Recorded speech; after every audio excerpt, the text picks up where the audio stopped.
Hello hello hello hello అందరికీ నమస్కారం. కిరణ్తో equal అనమాట మా గోరంట్ల మాధవ్ కూడా. అది లోకేష్ గారు ఆర్డర్. అందువల్లే పోలీసుల్ని మేము చట్టం వచ్చిన తర్వాత, మా ప్రభుత్వం వచ్చిన తర్వాత వాళ్ళ సంగతి తెలుస్తామని చెప్పేది ఇందుకే. ఇలాంటి దుర్మార్గం చేస్తారని నాకు అర్థం కాల.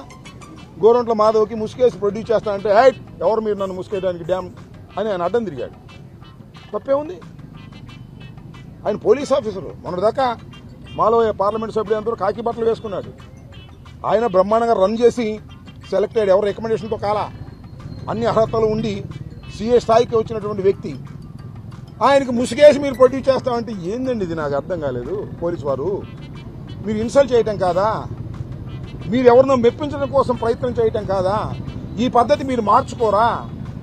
ఇంత ఈ 24 గంటల్లో ఎన్ని మెలికలు తిప్పారండి? ఎస్పీ ఆఫీసులో అరెస్ట్ చేశారు, అక్కడ నగరంపాలెం తీసుకెళ్లారు, నగరంపాలెం నుంచి మళ్ళా నల్లపాడు తీసుకెళ్లారు, నల్లపాడు నుంచి మళ్ళా గవర్నమెంట్ హాస్పిటల్ తీసుకెళ్లారు, గవర్నమెంట్ హాస్పిటల్ నుంచి ఇక్కడ తీసుకొచ్చారు.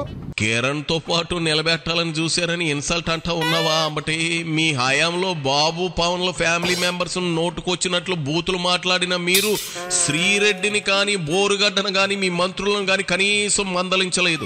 ఓ టీడీపీ వ్యక్తి ఆడవాడి గురించి నోటు జారితే కూటమి ప్రభుత్వం అరెస్టు చేసి లోపలేసింది. అది కూడా 48 గంటల లోపే. అది బాబు గారి నిబద్ధత, అది ఆయన హోందా రాజకీయం. మీ బాస్ లాగా లైవ్ చూస్తూ ఎంజాయ్ చేయలేదు.